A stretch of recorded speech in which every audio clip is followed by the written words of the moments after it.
প্রতিদ্বন্দ্বিতায় এত প্রার্থীর বিজয় গণতন্ত্র ও নির্বাচনের জন্য আত্মবিধ্বংসী বলে মনে করছে প্রধান বিরোধী দল বিএনপি। গুলশানে দলের চেয়ারপারসনের কার্যালয়ে এক সংবাদ সম্মেলনে দলের স্থায়ী কমিটির সদস্য নজরুল ইসলাম খান নির্বাচন কমিশনকে ফরমায়েশি কমিশন আখ্যা দিয়ে এক ব্যক্তির ইচ্ছা অনিচ্ছাকে প্রাধান্য দিয়ে সংসদ নির্বাচনের নামে প্রহসনের নাটক মঞ্চস্থ করছে বলে অভিযোগ করেন।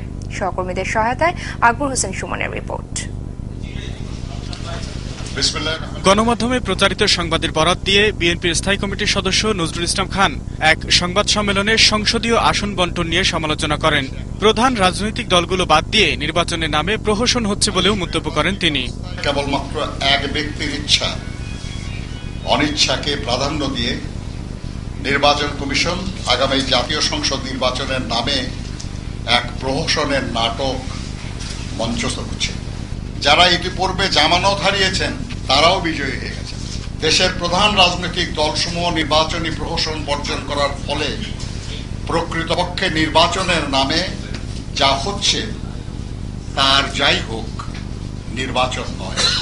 জাতীয় পার্টিকে সম্ভাব্য বিরোধী দল উল্লেখ করে দলটির জন্য আসন বরাদ্দের বিষয়টি হাস্যকর এবং গণতন্ত্রের জন্য আত্মবিধ্বংসী বলে মনে করেন তিনি।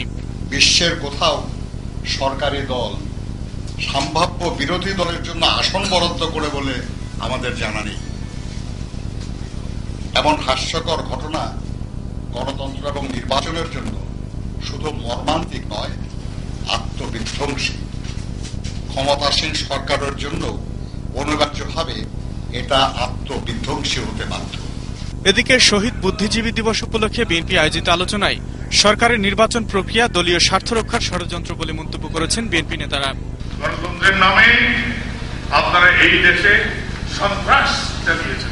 আকবর হোসেন সুমন, 21 টেলিভিশন, ঢাকা।